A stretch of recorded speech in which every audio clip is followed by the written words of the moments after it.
Pikachu, I choose you! Feeling nostalgic yet? Well, this is shared by millions of fans of Pokemon worldwide. As for the anime genre in general, it's literally taken over the world. Surprisingly, it has many features that pertain to real life, giving insights into real Japanese culture. For example, food. If you've ever watched anime, you must have noticed how carefully animators depict the meals characters eat in most series. A bowl of ramen, the traditional Japanese noodles, is usually drawn in careful detail. And if you look at the photos of real-life ramen, you'll see how closely it is copied in the animation. Same goes for almost all other traditional Japanese dishes. When characters have a dinner table with all sorts of foodstuffs on it, you can take a Japanese cookbook and find all of them in there just by the look alone. One reason for that is the audience's expectations. People in Japan know what their food looks like, and they expect it to look the same way in anime. The other reason is the overall respect the Japanese have for food.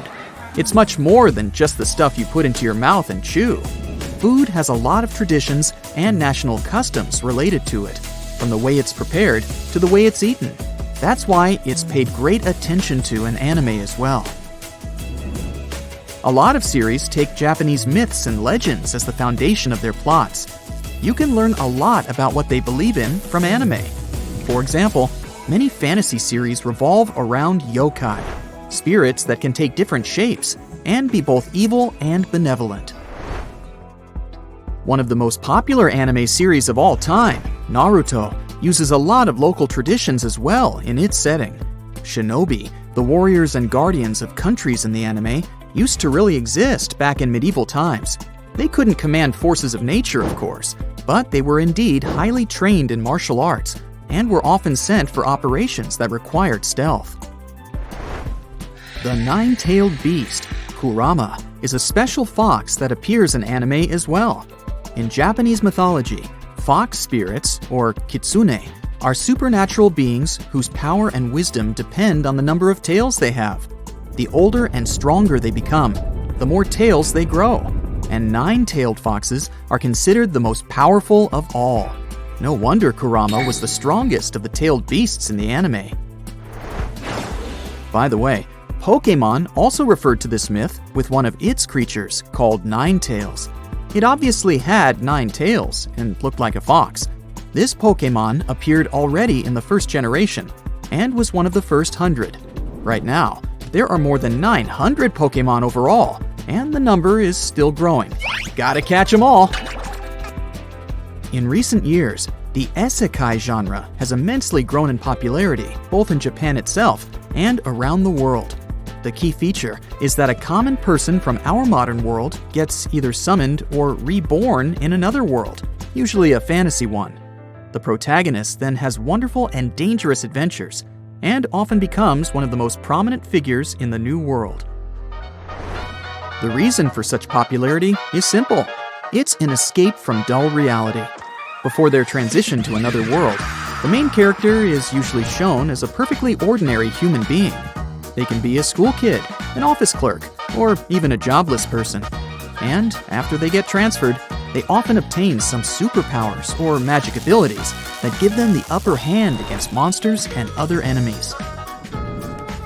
It's really a thing in common among people all over the planet, but Japan is perhaps especially longing for such escapes.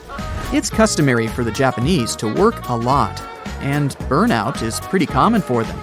Also, they often stay at work after hours without extra pay, which takes its toll on their well-being too.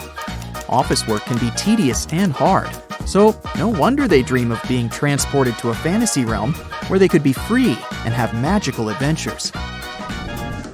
Speaking of office work, you might picture animators and illustrators working in anime studios as some popular and wealthy guys, but that's far from true. In fact, most animators earn just enough to feed themselves, and many of them say the pay they get is insufficient for the work they do. Despite anime studios earning billions of dollars on their most successful titles, they often pay their employees just enough to survive. That happens because most animators come to the industry out of sheer desire to work on what they love. They don't go there to earn money, but to see their favorite manga series become live on screen.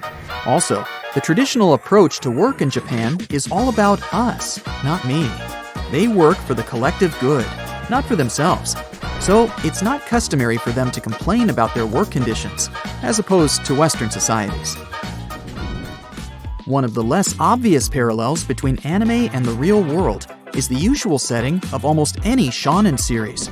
It's a specific genre that's aimed at teenagers and young adults in anime. It normally involves adventures, dangers, a pretty clear line between good and evil, and vivid characters on both sides of the conflict. In such titles, the main character usually has to go through a lot of trouble before they come out victorious.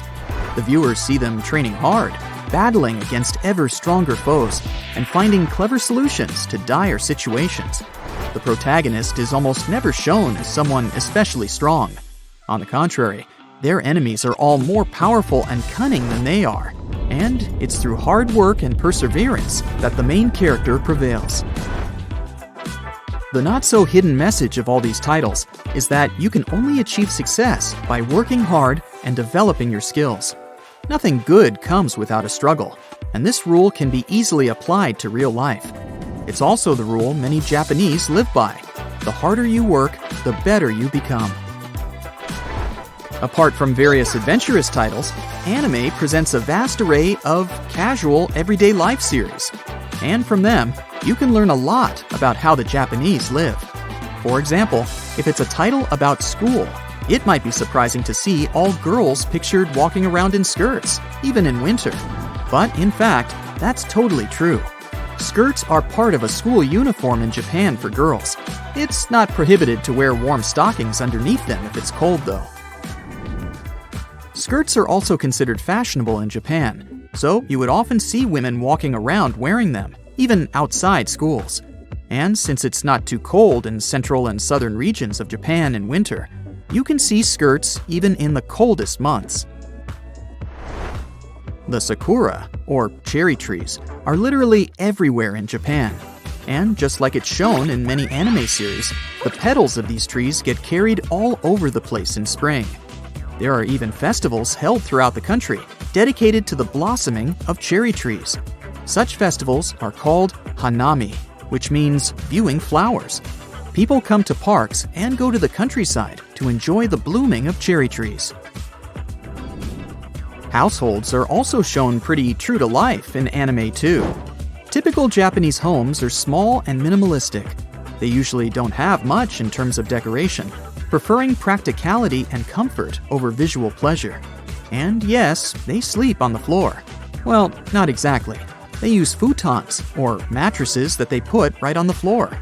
While beds are not really rare in Japan, futons are still very much a thing. By the way, it's sort of a custom to clean the futon in spring by taking it out to the balcony and beating it with a special stick. These mattresses are pretty heavy and hard to wash, so it's basically the only way to clean them after a long winter. That's it for today. So hey, if you pacified your curiosity, then give the video a like and share it with your friends. Or if you want more, just click on these videos and stay on the bright side.